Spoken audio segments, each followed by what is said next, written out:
It began with a scent, a faint trace of cologne that wasn't mine, lingering too long on our bed sheets, stubborn and out of place. I didn't ask any questions. I simply listened. People say silence is passive, but it's not. Silence, when wielded right, is a weapon sharpened with precision. I didn't scream. I didn't cry. I installed the cameras. No announcements, no confrontations. Just one hidden in the living room, another tucked away in the hallway near our bedroom, and a third cleverly concealed behind the bookshelf facing the front door. Motion activated, high resolution, cloud synced. Then I waited. Emily and I had been together 8 years, married for 5. We were the quiet, steady couple everyone counted on in our circle, loyal, predictable. She was a nurse, often pulling long, exhausting shifts. I worked from home, managing logistics for a medical supply company. We had routines, rituals. Sunday pancakes, Wednesday movie nights, monthly visits to her family 2 towns away. She used to say, "You're the calm to my chaos." I thought those words meant something. We laughed at couples who broke apart over infidelity. "Cheating only happens when people stop talking," she'd say. Ironic now, because I can't even recall the last time she truly looked me in the eyes when I spoke. For 2 weeks, nothing. Then week 3, Thursday, 2:17 p.m., a knock at the door. She opened it, all smiles. He walked in like he owned the place, tall, athletic, hoodie half-zipped. I paused the footage. I knew him, not a stranger. Family, or so I thought. She introduced him as her cousin. Brother. Her words, vague enough to sound familiar, but always with a hint of something too close, too personal. He wasn't at our wedding. Said he had a flight, but he always seemed to show up whenever I wasn't home. That Thursday, they kissed like they'd been doing for years. My breath didn't catch. My heart didn't race. I just sat there, watching. They moved to the couch. He knew exactly where to go. She laughed in that breathy, familiar way I hadn't heard in months. Their clothes fell to the floor like lies. I watched every second twice, memorizing his face, her hands, the way she looked at him. I didn't cry. I cataloged. From that night on, I became meticulous.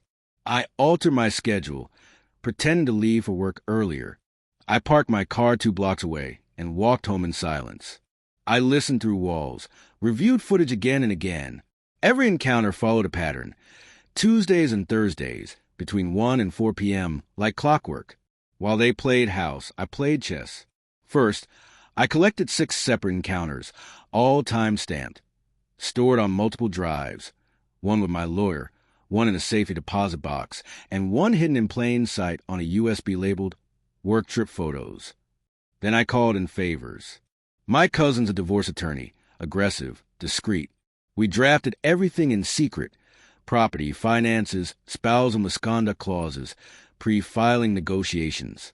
Next, I drained our joint account, moving funds slowly to a personal account she couldn't touch. Nothing illegal, just smart. I left just enough to keep up appearances. Then came the wild card, her job. She was already on thin ice after calling in sick too many times. I sent an anonymous tip, along with a USB containing time-stamped footage of her calling in sick while lying in bed with her cousin. She was suspended pending review. And finally, the confrontation. Saturday, our anniversary. I booked a dinner, fancy candlelit, with all the fake smiles. She wore that red dress I once told her made her look like danger. Fitting. After dessert, I slid a black velvet box across the table. Her eyes lit up. "What's this?" "Something you earned," I said. Inside was a USB drive. No jewelry. No diamonds. Just the truth. She frowned. "What is this?" "Footage of you and your brother." Her face drained like a sinkhole. She laughed, high brittle. "That's not funny. It's not a joke." She stared at me, mouth open. "You've been spying on me?" "No," I said quietly. "I've been watching you betray me." "There's a difference." Her eyes darted nervously around the room.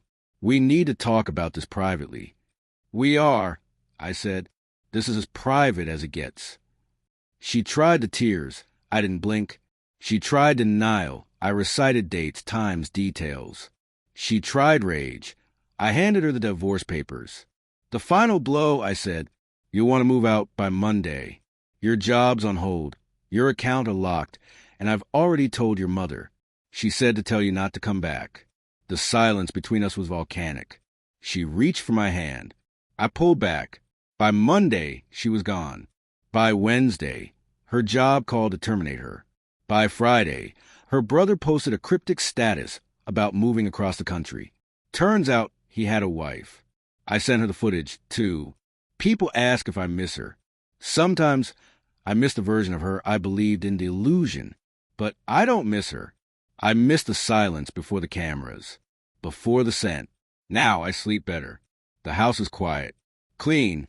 Justice doesn't always arrive with sirens or fists. Sometimes it comes with patience, planning, and pressing play at the right moment. She thought I was passive. She mistook calm for weakness. But now she knows the truth.